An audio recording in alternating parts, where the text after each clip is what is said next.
네, 요한계시록 오늘은 4장, 5장을 보도록 하겠습니다.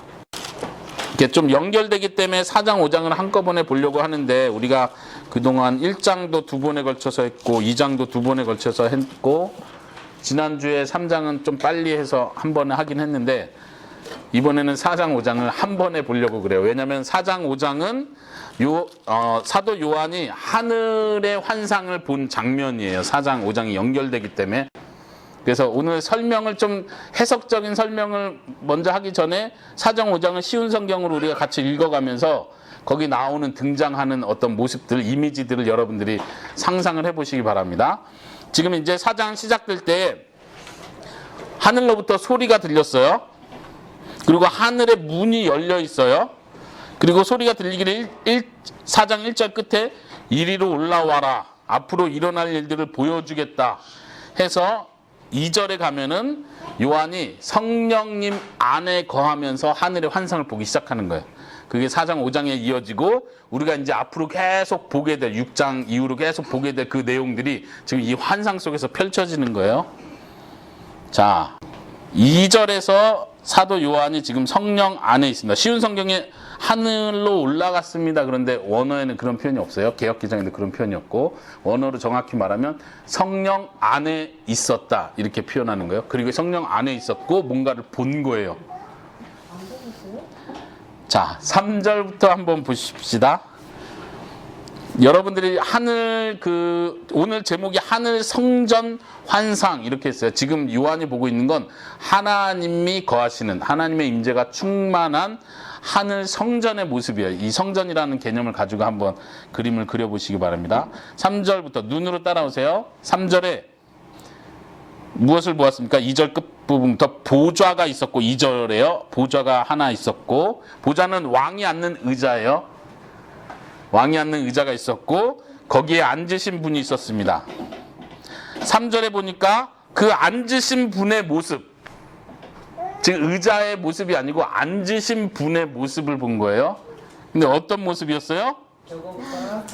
예, 뭐 사람 같았다 이런 표현이 없어요. 그냥 지금 이 보좌에 앉으신 분은 누구예요? 우리 아까 찬양할 때도 보좌에 계신 분 그리고 어린 양께 했는데 어린 양은 예수님을 가리키는 거예요. 분명히 보좌에 계신 분은 누구를 가리킬까요? 은총아? 하나님 아버지, 우리가 믿고 있는 하나님 아버지를 가리키는 거예요. 근데 그 하나님 아버지의 모습이 우리가 어떻게 생겼는지 궁금해 하잖아요. 질문은 이따 받을게요. 은총아. 궁금해 하잖아요. 그런데 그 하나님의 모습이 지금 요한이 본 모습이 여기 나온 거예요. 벽옥과 홍옥처럼 밝게 빛났습니다. 보석의 종류예요. 이 보석의 종류가 어떤 건지 정확히는 말하기가 힘들지만 어쨌든 그 다음에 그 보좌는 에메랄드처럼 무지개 빛으로 둘러싸여 있었습니다. 여기 목사님이 앉아있는 데가 왕의 자리 보좌라면 이 주위가 어떻게 해요? 무지개로 둘러싸여 있었습니다. 그리고 4절에 24개의 보좌가 왕자가 또 있대요. 보좌가 그 주위에 있었대요. 하나님의 보좌 주위에 24개의 보좌가 있고 거기에 누가 앉아 있었어요? 예, 4절에 보니까 장로들 24명의 장로들이 흰 옷을 입고 금으로 만든 왕관 금으로 만든 관을 쓰고 있었대요. 5절에 천둥 소리 번개 소리가 어디서부터? 보좌에서부터 울려 퍼졌습니다. 보좌에서부터 나갔습니다.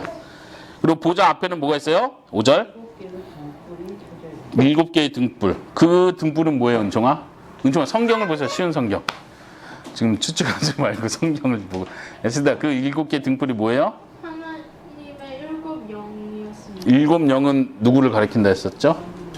성령님을 가리키는 거예요. 이따가 성경 구절을 찾아보도록 하겠습니다.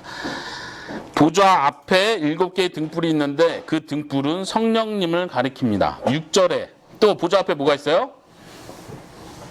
수정과 같은 맑은 유리 바다가 펼쳐져 있습니다. 이제 개역개정에도 표현이 잘 안 되는데 원어에는 바다가 펼쳐진 게 아니라 바다 같은 것이 펼쳐져 있었습니다. 이렇게 해석을 해야 돼요. 바다가 펼쳐져 있는 거하고 바다 같은 것이 펼쳐져 있는 거하고 다르죠? 예, 그래서 그 짚고 넘어가야 돼요. 바다 같은 것이 펼쳐져 있었습니다. 또 보좌 중앙과 주위에는 눈이 가득한 네 생물이 있었습니다. 이게 이제 요한계시록을 보면서 도대체 이건 뭐야 이렇게 하는데, 이거는 구약 성경에 특별히 에스겔서에 계속 나오는 그 표현들과 굉장히 연관 있는 이미지들이에요. 은총이 따라오세요. 6절, 7절.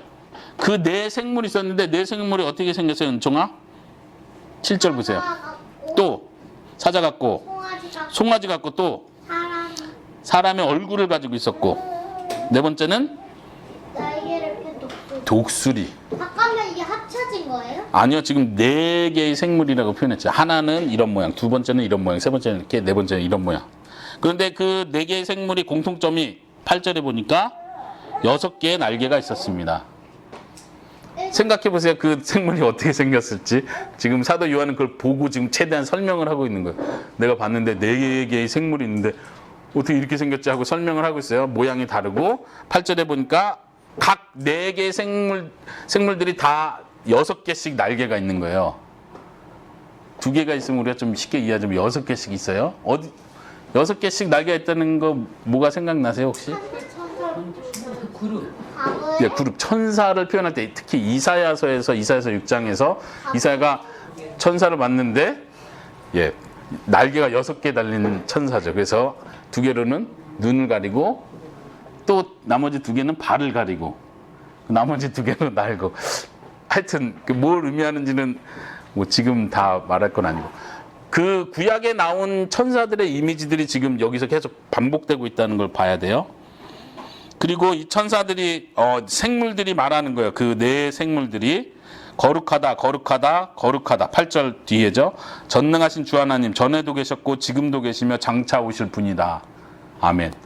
찬양을 하는 거예요. 하나님을 높이는 거예요. 세 분 하나님, 성부, 성자, 성령 하나님. 거룩하신 분, 거룩하신 분, 또 거룩하신 분. 그리고 하나님을 높이는 장면이 나오고요.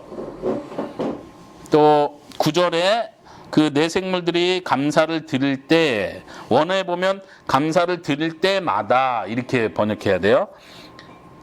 감사를 드릴 때, 네 생물들이 감사를 드릴 때마다 10절로 넘어가요. 그럴 때마다 24장로들이 경배하였습니다. 이렇게 하는 거예요. 지금 네 생물들이 찬양을 막 합창을 하는 거예요. 거룩하다, 거룩하다. 그러면 24장로들, 보좌에 앉아있던 24명의 장로들이 어떻게 한다고요? 엎드려서 경배를 하는 거예요. 그때마다 찬양이 울려 퍼지고 또 엎드려 경배하고, 이런 장면입니다. 그러면서 어떻게 해요? 10절 뒷부분, 자기들이 쓰고 있는 왕관을, 금관을 내려놓으며, 내려놓는다는 건 지금 그 하나님께 이 왕관을 드린다는 거예요. 이건 어떤 이미지죠? 무슨 의미일까요?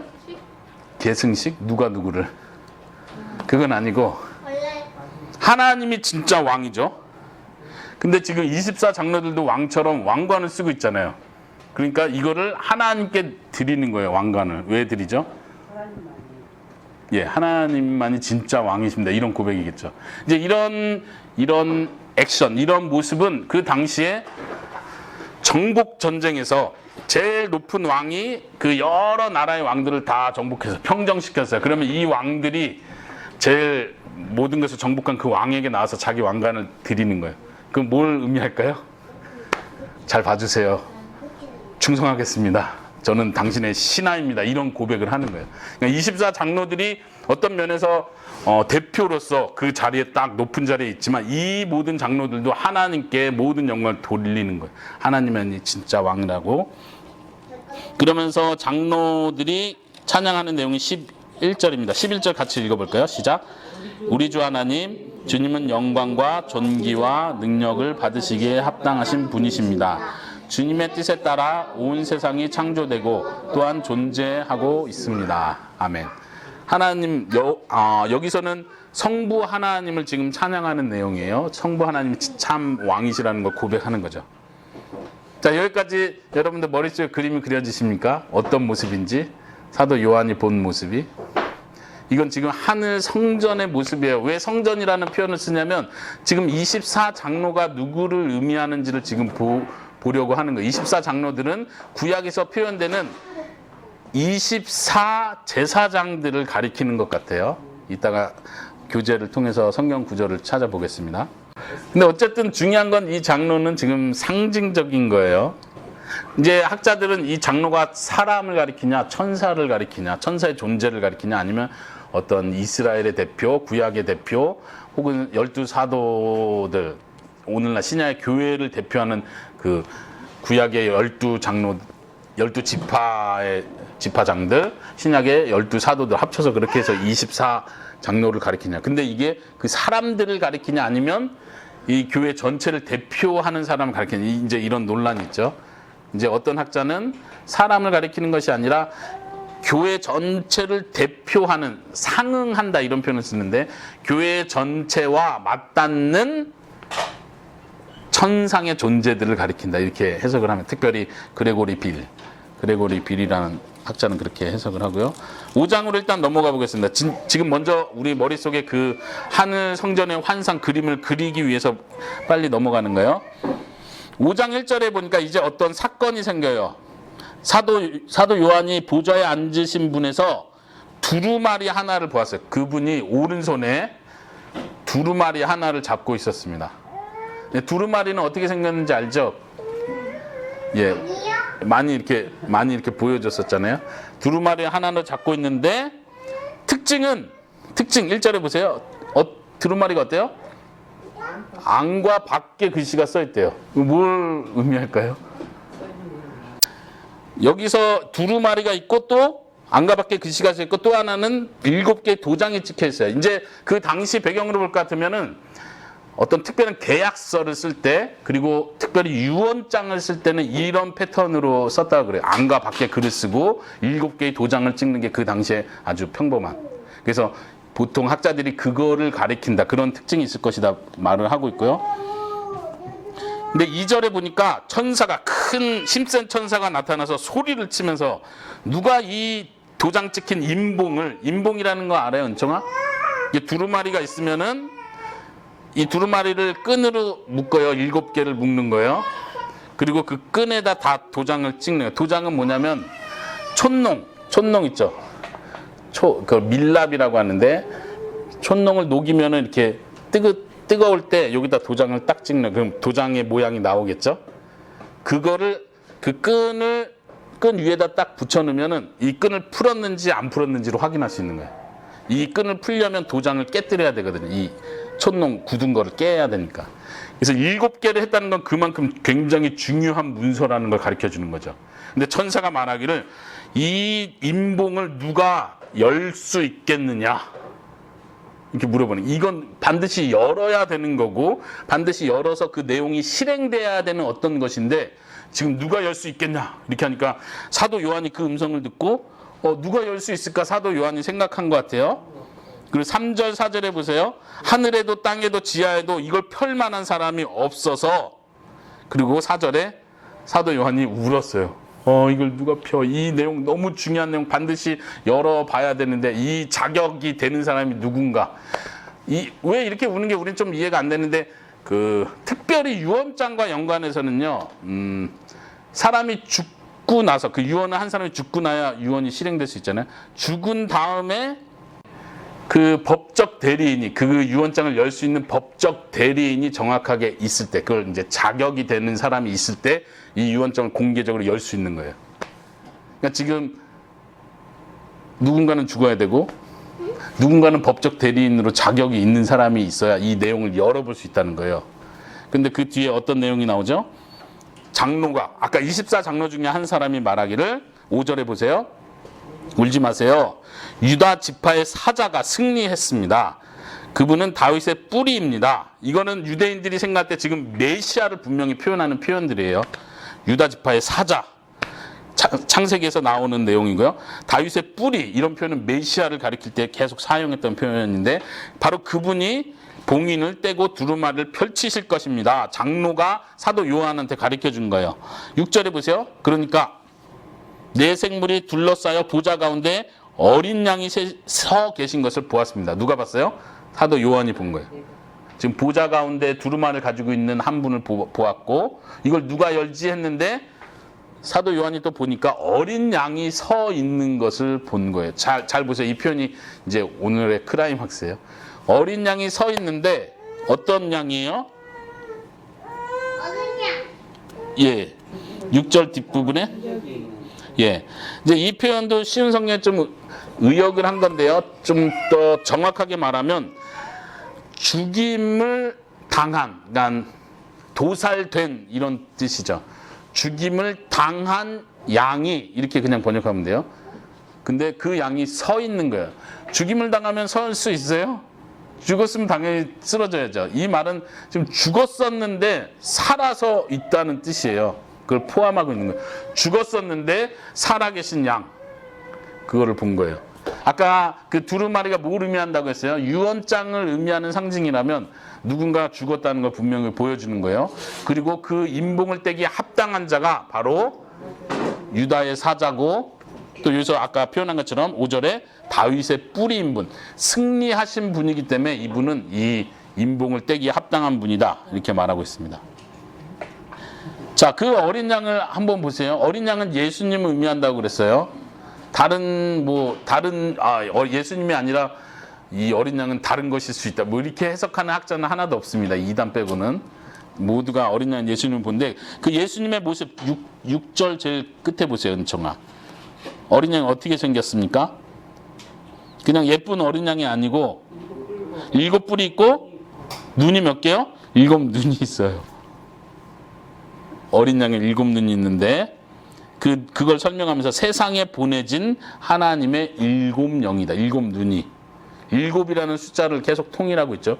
7뿔이 있고 7눈이 있는데 그 눈을 가리키기를 이 세상에 보냄을 받은 하나님의 영이다. 성령을 가리키는 거예요.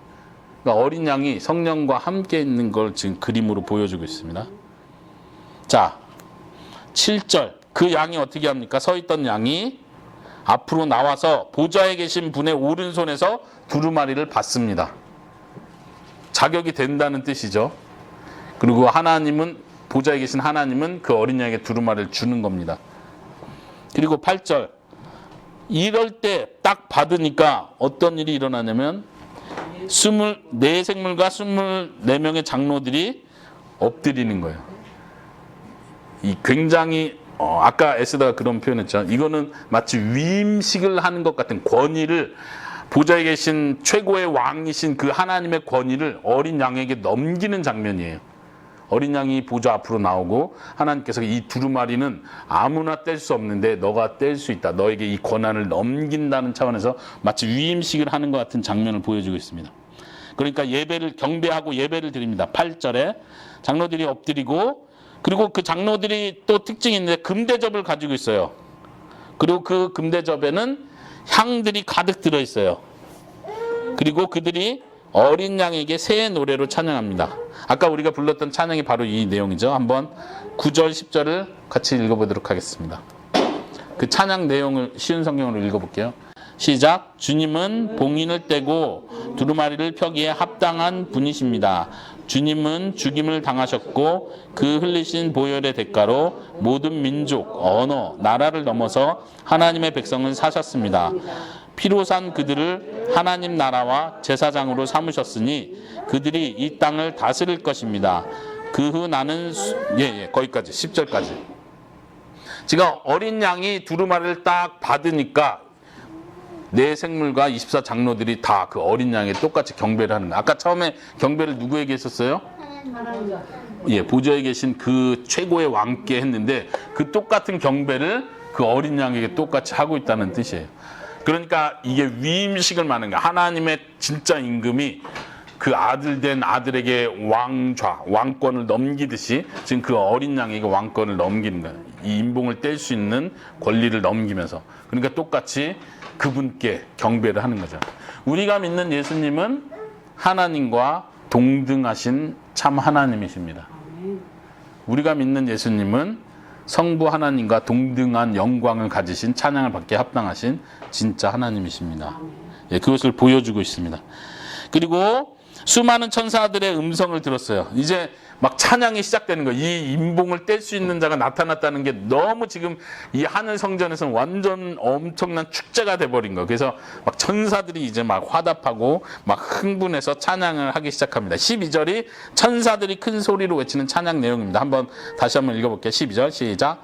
죽임을 당하신 어린 양은 능력과 부귀와 지혜와 힘, 존귀와 영광과 찬양을 받으실 분이십니다. 그러니까 13절에 이제는 누가 찬양을 해요? 하늘과 땅과 땅 아래 바다에 있는 모든 것들이 외치는 소리도 들었습니다. 모든 하나님이 만든 모든 피조물들이 이제 다 같이 합창으로 찬양을 하는 거예요. 그 찬양의 내용을 같이 또 읽어봅시다. 시작. 보좌에 계신 분과 어린 양께 찬송과 존귀와 영광과 능력을 영원 무궁히 올려드립니다. 그러니까 이렇게 찬양을 하니까 모든 피조물들이 찬양을 하니까 마지막 마무리를 어떻게 해요? 내 생물들. 아까 내 생물은 굉장히 중요한 위치에 있는 존재들이에요. 그 사람들이 아멘으로 화답을 합니다. 그리고 장로들이 다시 엎드려서 경배를 합니다. 우리가 봐야 될 건 지금 4장 5장에서 하나님이 계신 그 보좌의 영광이 얼마나 큰지를 지금 성경에 보여주고 있는 거예요. 그리고 중요한 건 그 하나님을 향해서, 그리고 5장에서 그 예수님을 향해서, 구속하신, 죽임을 당하셨던 그 예수님을 향해서 모든 찬양과 경배를 올려드리는 장면이에요. 천상의 존재들 뿐만 아니라 모든 교회의 대표라고 할 수 있는 장로들 뿐만 아니라 천군 천사들, 그리고 모든 피조물들, 아까 13절에서 모든 피조물들이 하나님께 경배하고 예배하는 모습을 우리가 보고 있는 것입니다. 여기서 이제 좀 교재로 들어가기 전에 좀 하나 더 질문을 하면, 이 천상의 장면은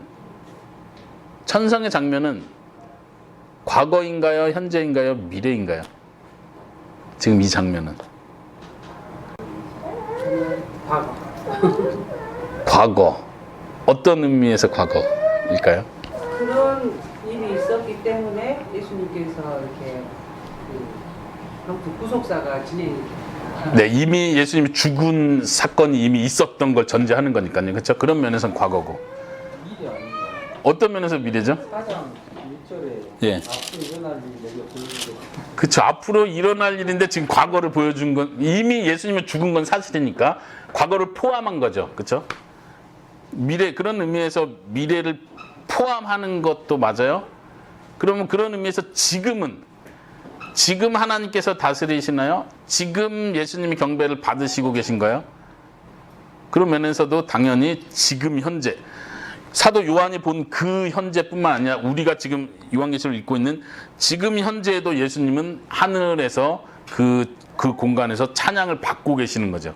그런 의미에서 우리가 요한계시록 처음 얘기했던 장차 일어날 일이라는 것 자체가 단순히 미래만을 말하지 않는다는 거예요. 구속사, 시작된 구속사부터 시작해서 계속 진행되고 있는, 그리고 완성될, 보장된 그 완성까지 포함한다는 거예요. 처음 1장 할 때 제가 그런 표현했는데, 시작된 종말, 이제 종말, 이 마지막 완성이 시작되었다는 얘기죠. 지금 하늘 보좌를 통해서 보여주는 게 그거예요. 지금 하나님께서 이러한 영광을 받고 계신데, 이 영광이 미래에 받게 될 영광을 말하는 게 아닌 거예요. 지금 하나님께서 그 영광을 받고 계시고, 이 받고 계신 그 영광이 미래에도 확실하게 보장이 돼 있다는 거죠. 그리고 이미 과거 구속 역사를 포함하고 있다는 거. 이런 의미에서 하나님의 구속 계시는, 요한계시록에 나온 그 계시는 과거, 현재, 미래를 다 포함하고 있다는 거예요. 이제 이 하늘 환상으로부터 다음 시간에 볼 6장의 내용이 이제 그 어린 양이 인을 하나씩 떼는 장면이에요. 하나씩 뗄 때마다 무슨 일이 일어나죠? 어떤 역사적 심판들이 일어나는 거 우리가 보는 거예요. 아, 이 심판을 주관하시는 분이 다른 분이 아니라 예수 그리스도시구나. 예수님이 역사를 움직이고 계시는구나. 이걸 보여준다는 거예요. 그러니까 예수님이, 그 어린 양이 인을 뗄 수 있다라고 하나님 보좌 앞에 나아갈 때 모든 피조물들이, 모든 생명체들이 그 어린 양 앞에 경배를 하는 거예요. 바로 이분이 역사의 주관자시구나. 이분 손 안에 모든 것이 달린 거구나. 이걸 땜으로써 심판이 시작되는구나. 그럼 그 심판, 우리 다음 시간에 물어보겠지만, 그 심판은 이미 시작됐나요? 아니면 시작되려고 대기 중인가요? 시작됐다고 말할 수 있겠죠. 그런 의미에서 이미 시작됐다면 우리에게는 과거일 수 있는 거죠. 그렇죠. 이미 시작됐으니까. 그리고 현재도 진행 중이고 미래에도 완성될 것. 그런 의미에서 계속 지금 과거, 현재, 미래가 계속 포함된다는 얘기를 하는 겁니다. 자, 오늘 좀 해석적인 측면에서 중요한 문구들을 교재를 보면서 볼게요. 저희 교재 한번 보세요. 16페이지 보겠습니다. 그 16페이지 처음 부분에 보시면요. 1장부터 3장은 서론 부분이에요. 그래서 첫 번째 환상을 받고 7교회에게 편지를 보냈고 그 편지 메시지의 내용은 계속 이어진다고 했는데, 그리고 4장부터 16장은 이제 어떤 면에서 본론 부분이에요. 그 이야기의 핵심들이 나오는. 그리고 오늘 읽은 4장부터 5장은 본론의 첫 번째 부분에 속합니다.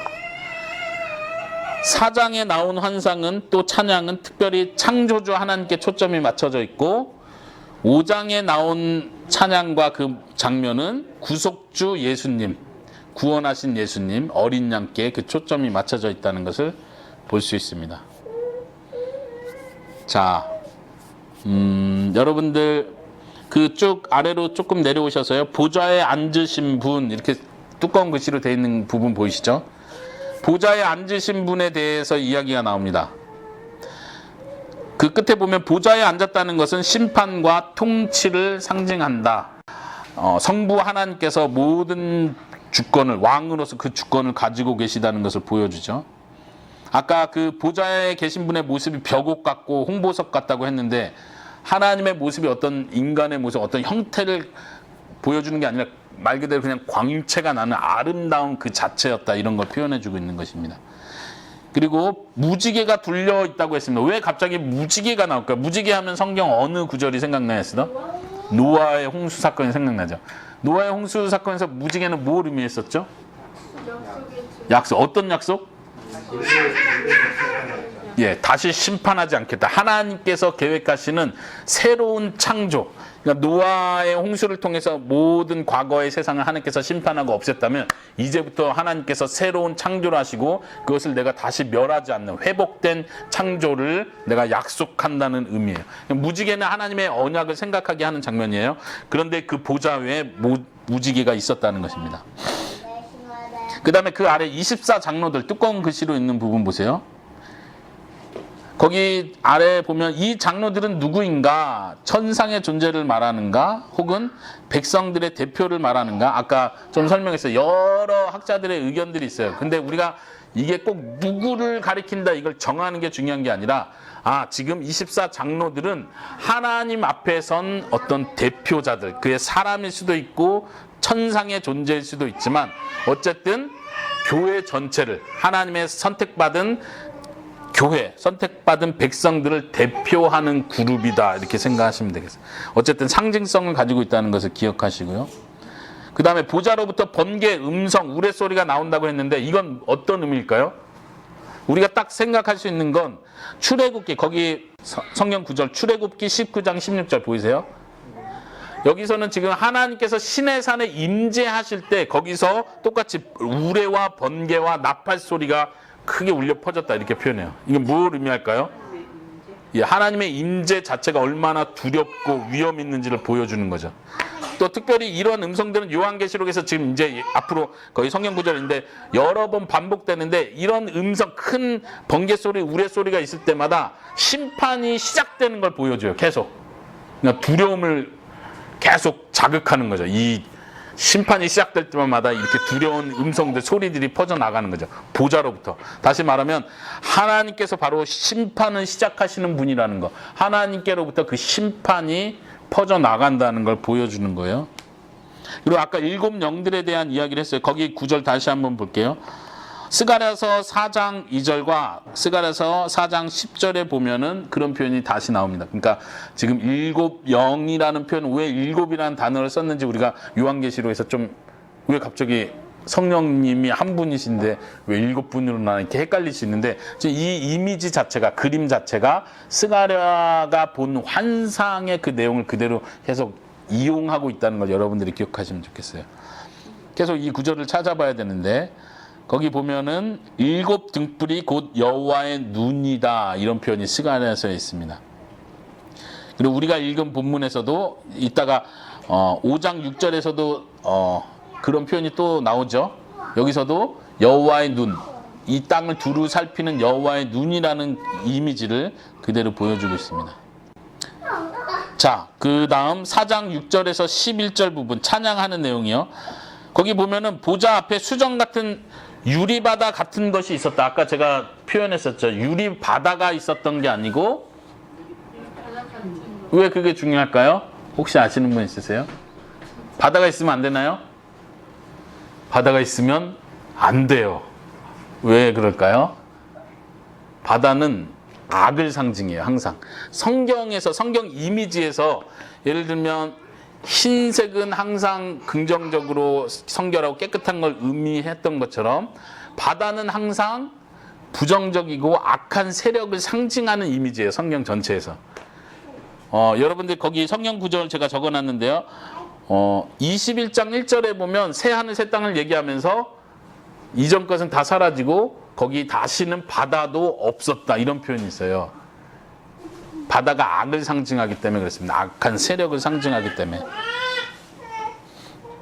그리고 거기 참고 구절에 15장 2절에서 3절도 제가 적어놨는데요. 15장 2절에서 3절에도 보면은 여기에서 또 다시 유리바다가 표현이 돼요. 유리바다가 표현이 되면서 이곳에서 3절에 보면, 15장 3절에 보면 모세의 노래를 불렀다, 이런 표현이 나오거든요. 유리바다 앞에서 모세의 노래를 불렀다. 뭐가 떠올라요? 홍해. 예, 홍해의 이미지를 가져오는 거예요. 지금 우리가 계속 반복적으로 이해해야 될 것은 요한계시록에 나오는 그 상징과 이미지들은 계속 구약 성경에서 가져오는 거예요. 그러니까 우리가 함부로 우리 마음대로 상상하면 안 된다는 거예요. 이미지, 의미를 우리가 부여하면 안 되고 구약 성경에서 어떻게 쓰였고 어떤 배경인지를 계속 봐야 돼요. 지금 유리바다를 표현한 이유는 하나님께서 찬양받으셨던 바로 그 홍해 바다를 보여주는 거예요. 근데 홍해 바다 자체가 있었다는 건 아니라는 거죠. 홍해 바다 같은 것이 있었다. 그곳에서 하나님을 찬양하는 장면이 나오고요. 내 생물에 대해서는 거기 한번 보십시오. 내 생물 뒷부분에 세모 화살표로 각 분야에서 가장 탁월한 피조물들을 나타내는 모든 피조물들을 대표한다. 그러니까 내 생물은 아까 어떤 모양이었어요? 사자, 송아지, 사람 얼굴, 그 다음에 독수리. 이거는 하늘과 땅, 또 짐승들 가운데 가장 대표되는 생물들을 표현해 주는 거예요. 그래서 모든 생명체들이 하나님 앞에 경배한다는 것을 보여주는 것 같습니다. 그리고 특별히 에덴 동산, 하나님께서 처음 창조하신 그 자연과 모든 만물이 조화를 이루었던 에덴 동산을 그려주고 있습니다. 그리고 이 생물들이 찬양을 하는 장면이 나오죠. 17페이지로 한번 넘겨보겠습니다. 24 장로들이 찬양하는 장면이 4장 뒷부분에 나오고요. 17페이지에 하나, 둘, 셋, 넷, 다섯, 여섯 번째 줄 한번 보세요. 그 세모 있는 부분이요. 요한이 본 하늘 보좌 환상은 로마 황제의 그것과 분명한 대조를 이룬다. 지금 이 환상 자체가 마치 로마 황제가 있는 그 자리, 그리고 로마 황제 보좌의 주위에 앉아 있는 그런 자리, 이런 것들을 거의 그런 이미지들 많이 보여주고 있어요. 그런데 지금 요한계시록을 읽는 독자들, 성도들은 로마 황제의 핍박 가운데 있다고 했잖아요. 그런데 지금 사도 요한이 본 환상은 참 왕이 계시고 모든 피조물들이 바로 그 하나님 앞에 경배드리고 있다. 24 장로들이 왕관을 다 쓰고 있었는데 그 모든 왕들이 하나님께 왕관을 다 드리고 있다. 그러면 그 로마 황제는 어떤 사람이에요? 그 로마 황제도 하나님 앞에 경배해야 되는 자라는 걸 보여주는 거예요. 이 비교를 통해서. 핍박받고 있는 성도들에게는 이게 바로 위로가 되는 거예요. 아, 우리가 지금 로마 황제한테 경배를 하느냐 마느냐를 두려워하고 있는데 진짜 왕이 계시구나. 사도 요한이 본 것이 바로 그것이구나. 이런 의미에서 격려를 준다는 거죠. 그리고 하늘 성전 자체가 스가랴서의 성전 재건을 배경으로 하고 있다는 거. 아까 계속 7 영들도 스가랴서를 배경으로 보여주고 있는데 그 성령님의 역사로 성전이 재건될 것이라는 그 확신, 하나님의 임재를 통해서 하나님의 성전이 완성된다는 것을 이 요한계시록에서 그 이미지를 그대로 가져오는 거예요. 자, 5장으로 넘어가 보겠습니다. 5장에서도 중요한 부분요. 아까 두루마리를 펴는 자가 누구인가, 펼 수 있는 자가 누구인가, 합당한 자가 누구인가 이렇게 물어봤는데 거기도 한번 제가 밑줄 쳐는데 한번 보세요. 밑줄 쳐는데 구속 계획을 완성하시기 위해 심판을 주관할 자격이 있는 자가 누구인가를 묻는 질문이에요. 이 두루마리를 편다는 것 자체가 지금 심판을 실행할 수 있는 자격. 제가 그 아래다가 성경 구절 요한복음 5장 22절 27절을 써놨죠. 거기 보면 어떤 내용이 있냐면 예수님께서 말씀하시기를 하나님께서 아버지께서 인자에게 아들에게 모든 심판의 권세를 넘기셨다 이런 표현이 요한복음에 있어요. 특별히 27절에서는 내가 사람이 되었기 때문에 인자됨을 인하여 하나님께서 모든 심판의 권세를 맡기셨다 이런 표현이 요한복음에 있습니다. 여기 지금 요한계시록에서 똑같은 표현이에요. 죽임을 당하신 그 어린 양이 심판할 권세를 갖는다. 그 권세를 받기에 합당하시다는 걸 표현하고 있죠. 네, 예수님의 모습 거기서도 일곱 눈 거기에 대한 설명이 다시 한번 있습니다. 참고 성경 구절을 다시 했고요. 그 다음에 또 주제를 넘어가서 5장 8절부터 14절 여기서 다시 이제 찬양하는 내용이 나옵니다. 어린 양이 두루마리를 취하실 때 네 생물과 24장로들이 엎드려 경배를 하고 장로들이 갖고 있던 게 뭐라고 했어요?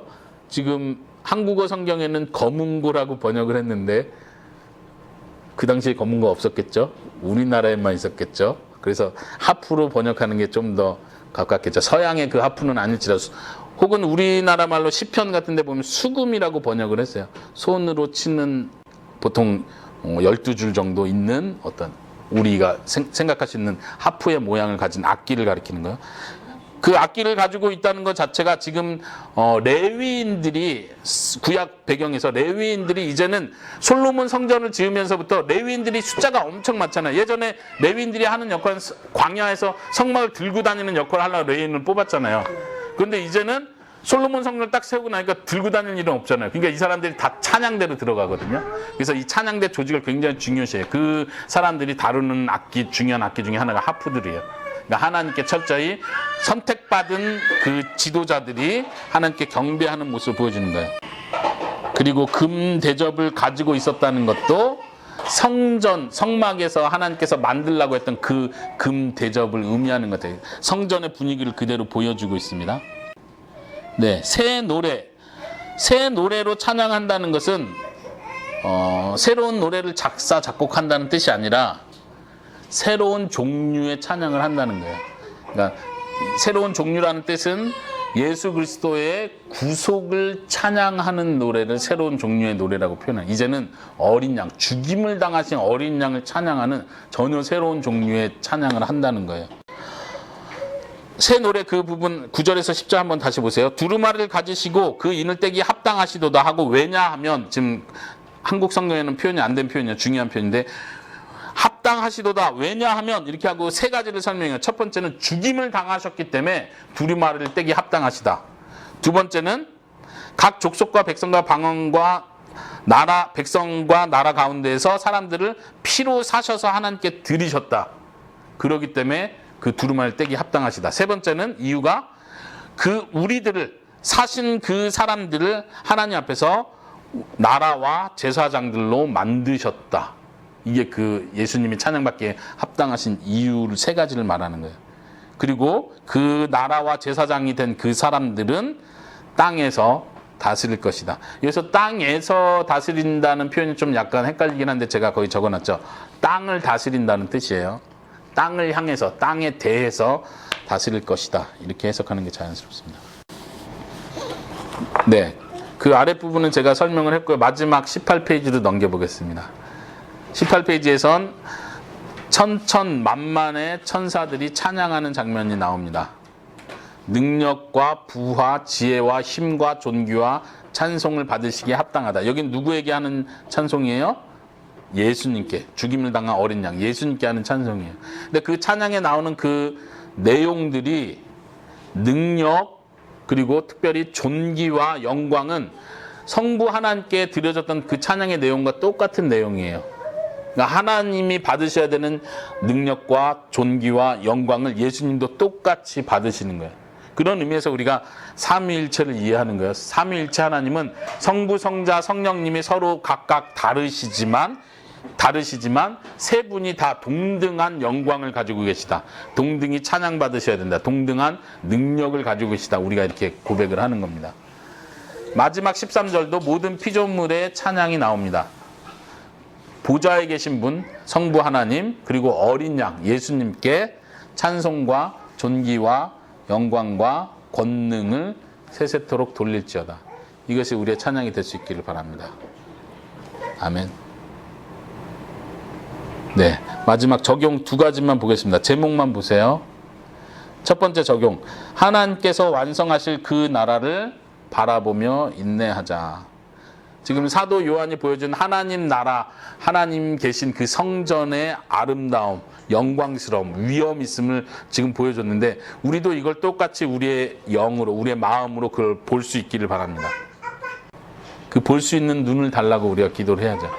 우리가 성경을 읽으면서 그걸 우리가 마음에 새길 수 있기를 바랍니다. 우리가 또 다른 상상을 하는 게 아니에요. 나도 천국 한번 가봤으면 좋겠다. 이런 꿈에서 뭐 상상하라는 이야기가 아니라 성경을 보면서 하나님의 그 영광을 우리가 볼 수 있기 바랍니다. 하나님이 지금도 통치하신다. 이 지금도 통치하신다는 이 확신이 나를 이끌어가는 거예요. 오늘 설교에서도 제가 그런 표현했죠. 우리가 복음을 철저히 믿고 예수님을 믿을 때 지금 고난받고 있는 지금 이 순간을 견뎌낼 수 있는 힘이 생기는 거예요.